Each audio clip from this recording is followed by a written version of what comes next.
The Three Bears. There were once three bears who lived together in a little house in the middle of a wood. One of them was a little, small, wee bear, one was a middle-sized bear, and the other was a great, huge bear.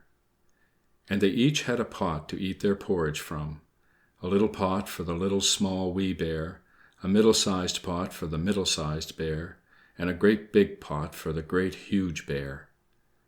And they each had a chair to sit on, a little chair for the little, small, wee bear, a middle-sized chair for the middle-sized bear, and a great big chair for the great, huge bear.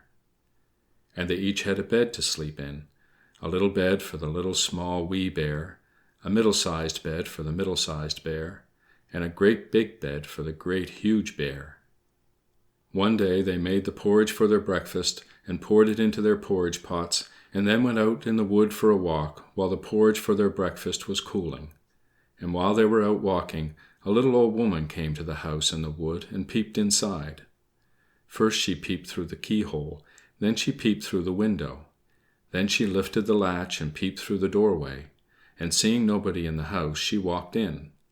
And when she saw the porridge cooling on the table, she was very pleased, for she had walked a long way and was getting hungry. So first she tasted the porridge of the great, huge bear, but that was too hot. Then she tasted the porridge of the middle-sized bear, but that was too cold.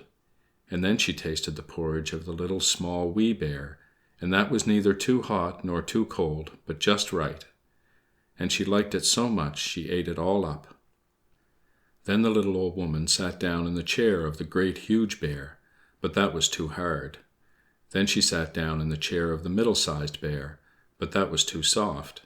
Then she sat down in the chair of the little, small, wee bear, and that was neither too hard nor too soft, but just right.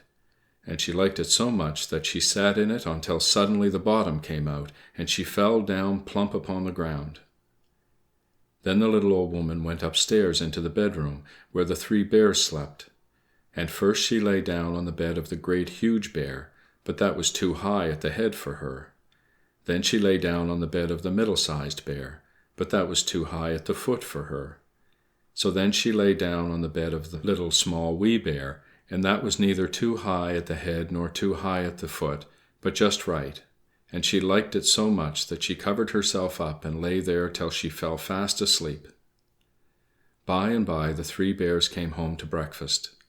Now the little old woman had left the spoon of the great, huge bear standing in his porridge pot.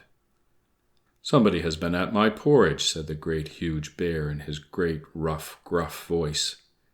And when the middle-sized bear looked, she saw that the spoon was standing in her porridge pot too. "Somebody has been at my porridge," said the middle-sized bear in her middle-sized voice.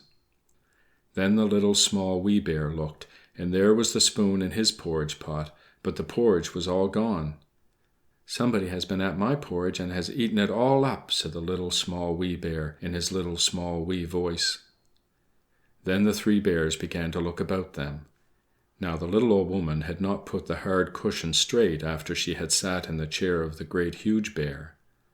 "Somebody has been sitting in my chair," said the great, huge bear in his great, rough, gruff voice. And the little old woman had squashed the soft cushion of the middle-sized bear. "Somebody has been sitting in my chair," said the middle-sized bear in her middle-sized voice. And you know what the little old woman had done to the third chair. "Somebody has been sitting in my chair and has sat the bottom out," said the little, small, wee bear in his little, small, wee voice. Then the three bears went upstairs into their bedroom. Now the little old woman had pulled the pillow of the great, huge bear out of its place. "Somebody has been lying in my bed," said the great, huge bear in his great, rough, gruff voice.